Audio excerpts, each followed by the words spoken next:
a produção de habitação social no Brasil não tem se aberto a olhar para as próprias experiências que existem nas cidades e na própria periferia das cidades, a gente pode dizer que são inovações, né? Por exemplo, projetos que recuperam a vila que atravessa, que perfura o quarteirão e que cria espaços, vamos dizer assim, semipúblicos ou espaços comunitários que são abertos para o espaço público de um dos projetos. É um projeto muito interessante que recupera uma tipologia tradicional da habitação popular nas cidades brasileiras. A mesma coisa a questão dos terraços, né? Os terraços que de alguma maneira recuperam os quintais, né? E criam um espaço que é privado, mas ao mesmo tempo ele é aberto, né? Livre. E os apartamentos da habitação social geralmente não tem mais isso, né? A ideia da economia, né? A economia predominando nos projetos elimina, né, esse tipo de solução. E também um outro projeto que busca recuperar a tradição construtiva da periferia, né? A modulação, né, o uso do bloco, o uso de determinadas tecnologias que a população descobriu, né? Porque grande parte, ou a maior parte da habitação popular no Brasil é produzida pelos próprios moradores. E nós, arquitetos, né, a arquitetura e o urbanismo, ele deve se apropriar dessa grande capacidade que a população tem, né, para poder, de alguma maneira, produzir com melhor qualidade, com mais baixo custo e que possa dar uma escala para essa produção. Então, essa simbiose entre o saber popular e os projetos de arquitetos, no âmbito da habitação popular, é muito positivo e a gente tem que caminhar nesse sentido. Eu diria que esse projeto ele pode ser uma espécie de experiência piloto de iniciativa de maior alcance.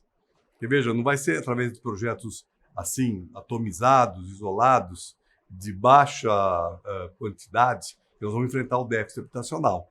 Mas ele pode apontar caminhos que, a partir de uma política pública com investimentos de maior escala e também com maior capilaridade no Brasil, né, possa, então, enfrentar o déficit. Eu entendo, por exemplo, que o déficit habitacional tem que ser enfrentado com essa simbiose, né, da maneira como a população resolve o seu problema, com assessoria técnica de profissionais ou com projetos de profissionais e com o papel do poder público.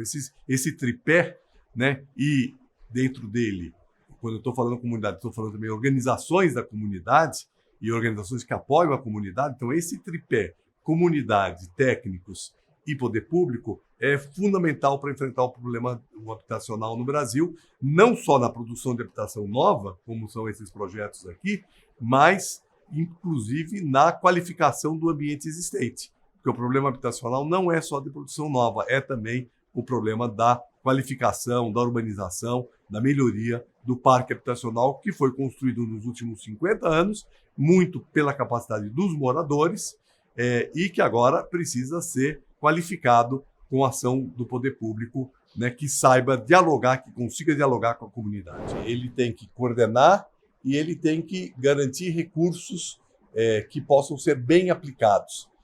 Isso significa também, se a gente quiser ter escala, reduzir a quantidade de recursos que vai para cada família, mas ampliar a base de famílias atendidas.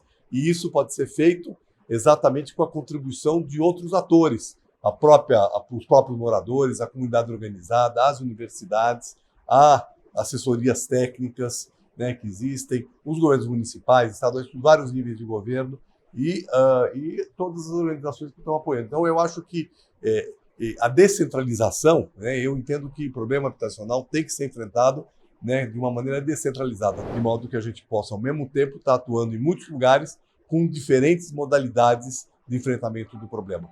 Eu acho que nós não devemos ter uma única forma de enfrentar o problema, né, como, em geral, os grandes programas habitacionais que nós tivemos no país, desde do BNH até o Minha Casa Minha Vida, foram experiências relativamente massivas, mas que nunca deram conta do problema na sua amplitude. Então nós precisamos, hoje, no Brasil, trabalhar com essa diversidade.